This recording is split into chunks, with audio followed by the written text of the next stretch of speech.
첫 번째로 볼 종목은 임준현님께서 보내주신 에이블 CNC입니다. 9,500원에 15% 보유 비중을 들고 계신데 에이블 CNC가 오늘 정말 반전을 이뤄냈습니다. 어떻게 보면 좀 안타까운 반전이기는 한데 오늘 장 초반에는 급등을 했거든요. 급등을 하면서 52주 신고가까지 갈아치웠었는데 현재는 급락하는 흐름으로 전환을 했습니다. 3%대 하락세 나타내면서 7,420원에 거래가 되고 있는데요. 에이블 CNC 같은 경우에는 오늘을 이제 이 매각 청신호가 떴다. 이 소식 때문에 급등을 했는데 현재는 탄력이 급격하게 빠지고 있어서 걱정이 되시는 것 같아요. 에이블 CNC는 이제 급등했다가 급락하는데 어떻게 해야 되냐 이런 댓글이 왔거든요. 전문가님 어떻게 해보는 게 좋을까요?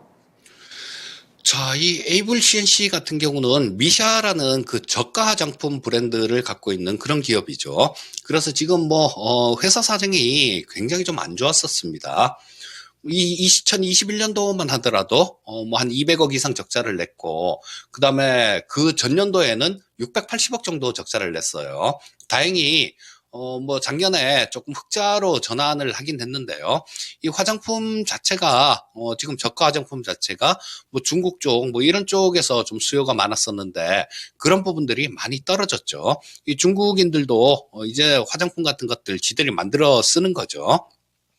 그래서 일단 영업 환경들 이런 부분들로만 본다라면 그렇게 크게 좋은 환경은 못 됩니다. 자, 그래서 요거를 조금 매각을 좀 하려고 그렇게 했는데 예비 입찰이 있었는데요. 어제였었죠. 예비 입찰이 있었는데 한 5개에서 6개 기업 정도, 그 정도 기업이 인수위양서를 제출을 했습니다. 그런 부분들 때문에 오늘 좀 급등하는 모습이 나왔는데요. 장 초반에 분차트를 보시면 아침에 조금 올라 시작했다가 그냥 급등하는 모습이 나왔어요. 자, 근데 이런 부분들은 오늘 급등을 하니까 그동안 주봉을 보시면요. 이쪽에 물려있던 분들이 한 2년 이상을 이렇게 물려있었던 거예요. 그분들이 전부 다 너도 나도 이때다 하고 매도를 한 거죠. 자, 그렇기 때문에 일단 이 매물대 같은 경우는 2년 가까이 쌓여있는 매물이니까 그 매물이 얼마나 많겠습니까? 그래서 이런 부분들은 좀 단기간에 이 해소가 되진 않을 거예요.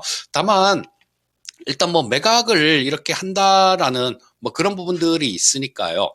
그 매각 진행되는 상황, 그리고 매각되는 것도 좀 큰 기업, 대기업 쪽 이런 쪽에 좀 매각이 된다라면 그나마 조금 낫겠지만, 근데 이 부분은 알 수가 없습니다. 알 수가 없기 때문에 좀 이거를 지금 9,700원에 9,500원에 매수를 하셨다라면 그때 과거에 한 2년 가까이 전에 매수를 하신 것 같아요. 자, 지금 현재 상태에서는 넘어야 할 산들이 되게 많습니다. 매각 얘기가 나오고 그 매각이 순조롭게 이렇게 진행되는 경우도 있었지만요. 그렇지 않은 경우도 굉장히 많았었습니다. 자, 지금 현재 상태에서는, 우리 시청자님께서는, 본전 아래에서는 파실 생각은 없으신 것 같아요. 왜냐하면, 매수하신 가격대가, 그리고 그 정도 가격이고, 이때, 작년에도 마찬가지 한 8,000원대 정도 그까지 올라왔었는데 그때도 매도를 안 하셨다라는 얘기니까 일단 이 부분은 그냥 매각 진행되는 상황들 이런 상황들을 보면서 기다려보는 수밖에 없을 것 같고요. 일단 오늘 이렇게 매물을 쌓아놓은 부분들 이 부분들은 또 반등하는 과정에서 부담감으로 작용될 가능성이 굉장히 많습니다. 자, 일단 조금 반등 나오면 제 생각에는 한 8,000원 이상 정도 그쯤에서는 좀 정리를 하시는 게 낫지 않나 싶은 생각은 드는데요. 일단 요 부분은 매각이 어떻게 되느냐에 따라서 달라질 수 있는 부분들입니다. 그래서 일단 보유 의견은 말씀드리겠고요. 매각 때는 그런 부분들을 조금 차분히 지켜보시다가 약간이라도 이상하다 싶은 그런 점이 있으면 그때는 정리하고 나오시는 게 좋을 것 같습니다. 네, 에이블 CNC 우선은 보유 의견을 주셨는데요. 다만 매각 이슈를 갖고 있는 만큼 매각 이슈가 어떻게 진행이 되는지 이 부분은 꼭 참고해 보셔야 될 것 같습니다. 반영을 해주셨으면 좋겠고요. 미샤와 관련되어 있는 에이블 CNC 첫 번째 종목으로 진단해 드렸습니다.